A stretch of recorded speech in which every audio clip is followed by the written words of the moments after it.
You've probably noticed that in some photo shoots, you set the light as usual, use the poses you prepared, the wardrobe looks great, but the images are just meh. There's something missing. And on the other hand, you regularly see portraits online lit with the simplest one-light setup, a regular gray seamless backdrop.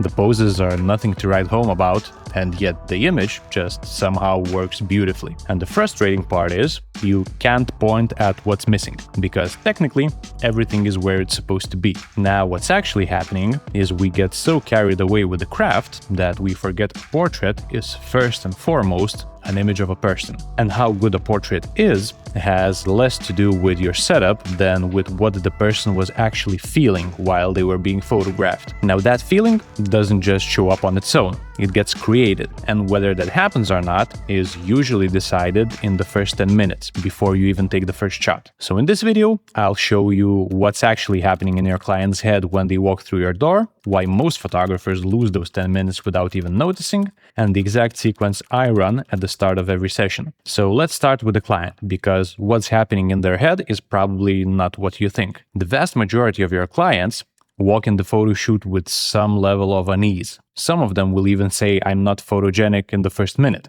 Others will just suffer the discomfort and silence, but almost all of them are feeling it. And there's a good reason for that discomfort.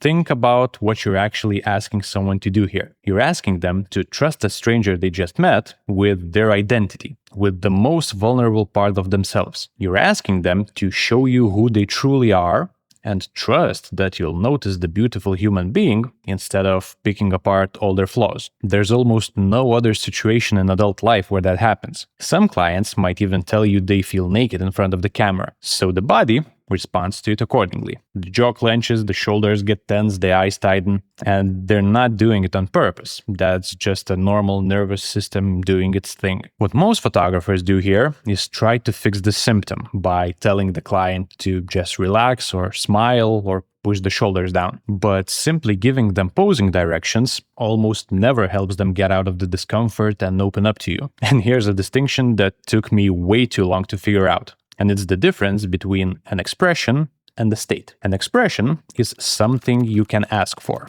Smile, look at me, chin down. And when people do it, it looks like a person is operating their face on instruction. A state is completely different. A state is what someone is actually in, and it's not something you can ask for. You can only build the conditions where it turns up. And when it does turn up, you don't have to direct the expression at all. It just arrives on its own. And if you've watched my video about creating mood boards, you probably remember that one of the 9 elements is facial expression or emotion. But the crucial part to understand is that you can plan for an emotion, but to actually get it from your subject on set, you have to deliberately put them in a certain state to feel it. And that's why you can have the same light, the same backdrop, but 2 different clients will walk away with 2 completely different sets of images. And the setup never changed. What did change is how they felt while they were standing in it. And that feeling doesn't only end up in the file. Your client is going to look at those images months later. And if they felt something during the session,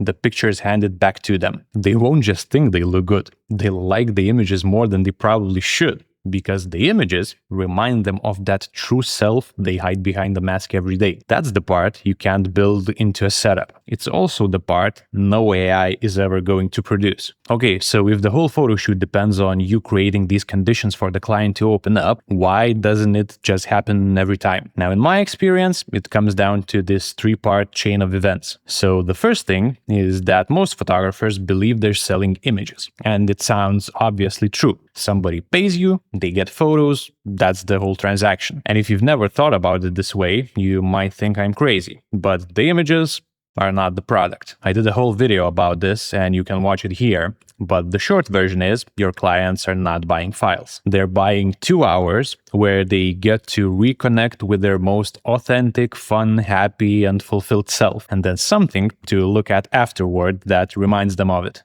And this isn't a philosophical point because it leads to the second thing, which is how you act at the start of each photo shoot. Because if you think images are the product, then making the best image possible is the work. So naturally, that's where all your attention goes the moment you walk on set. And on top of that, most photographers arrive without having really decided anything beforehand. And it's not that they're lazy, it's just that we're used to thinking that having a Pinterest board with some nice images saved on it is preparation. But if you don't properly analyze those images and figure out lighting schemes in pre-production, then you're still leaving every important decision unmade. So you're standing there working it out live. And I'm not saying you're not supposed to do tests with your subject. I'm just saying that there's a major difference between designing and calibrating. Designing is when you're standing on set working out how many lights you need, where they go, what the setup even is. You don't have the answer yet, so you're running through options in your head, moving things, taking a test shot, and moving them again. On the other hand, calibrating is when all of that got decided beforehand, and now you're just fine-tuning. Is the light wrapping far enough onto the shadow side of the face or not? Is the backdrop bright enough? Moving all the parts inch by inch to make it perfect, because you already know what it's supposed to look like. Now this matters because of how little room you actually have up here. Your working memory holds only about 4 things at once. That's just how the brain works. So when you're designing on set, all 4 of those slots are full of problems to solve, and there's physically nothing left over for the person standing in front of you. Instead, when you're calibrating,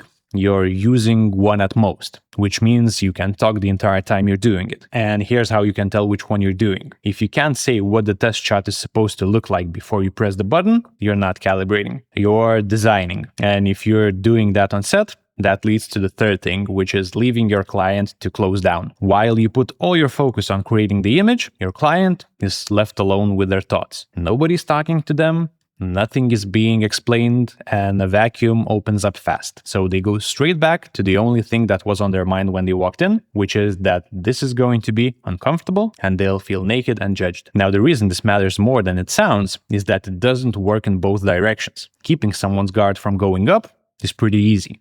Getting it back down after it's up is hard, and a lot of the time you won't manage it in that session at all. So you end up with these empty and posed images that would have cost you 10 minutes to avoid. So when the client comes in, you're not trying to fix anything. You're trying to make sure you're not creating something that needs fixing afterward. And all 3 of these come back to the same place. Your main job on set is the client experience. The technical execution isn't the job, it's what makes room for it. Okay, so let me show you exactly what I do in those first 10 minutes. The first 5 minutes, I don't touch a single piece of gear. I just talk to them. And not weather and traffic small talk, I'm actually trying to find out who this person is, what they do for work, what they do when they're not working, why they booked the session, and what they care about. And I'm listening for one specific thing, which is what lights them up. Everyone has something. For some people, it's their kids. For others, it's their work. And some feel fulfilled when they meditate looking at the trees in the forest. And you'll know when you hit it, because their whole face will change for a second. So when I pick up on something,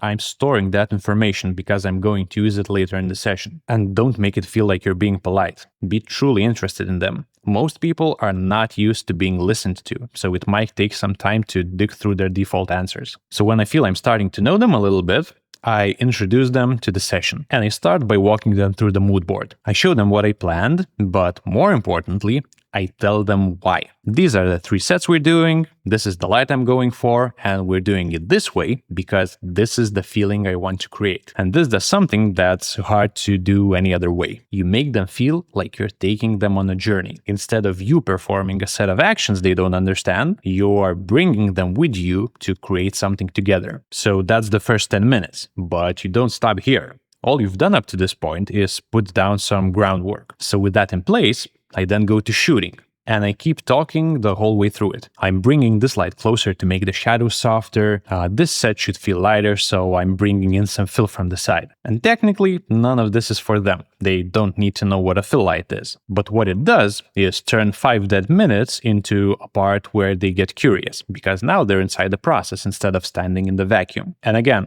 this only works because I'm not solving anything. I'm just calibrating and narrating it for them. Now, most people don't loosen up straight away. So if your first set starts with something dynamic, like movement, walking, laughing, anything that needs them to be free, You're asking for it at the exact moment they're least able to give it. And if you try that, you risk closing them down again because they won't only feel uncomfortable, they'll also see their own discomfort when you bring them over to look at the images. The good news is we have several tricks up our sleeves. First, I always start shooting with my most static set. A static pose holds up under tension. Someone who's still a bit stiff can look composed and powerful if you give them something to sit on or lean against. Second, once we're shooting, those 5 minutes pay off, because if I ask someone to look happy, I get what everybody else does. Same uncomfortable, fake expressions. So instead, I send them somewhere specific and not think about something nice, because that's just close to saying just relax. Something exact that I already know about them from the conversation at the start.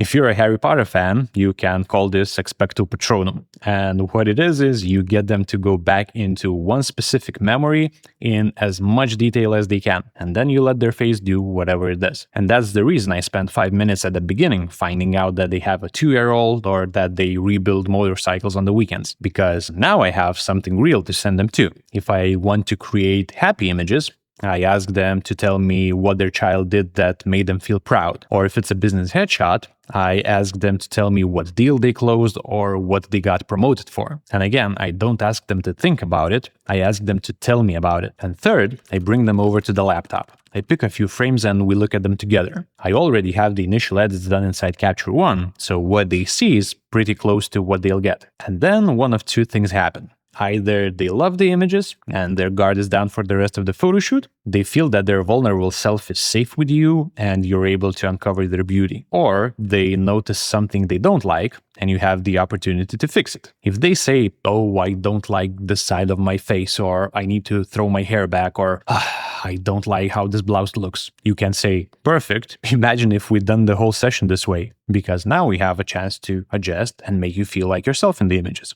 And it turns a situation that would potentially close them down into an opportunity to make them trust you more, make them feel like they're a part of the process again, and a chance for you to normalize their insecurities. Once you navigate through all those rocks, calm waters await you on the other side.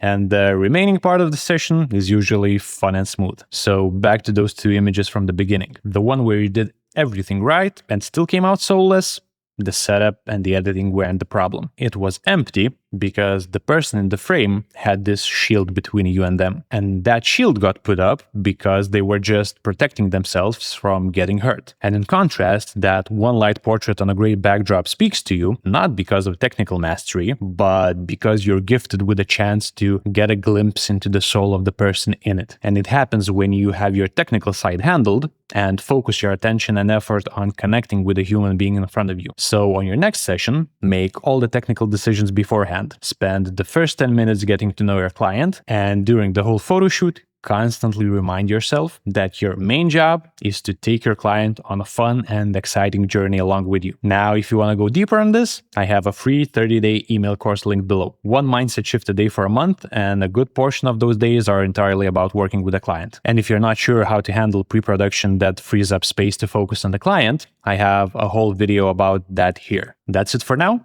I hope this one helped you better understand the psychological dynamics in the session. Thanks for watching, and see you in the next one.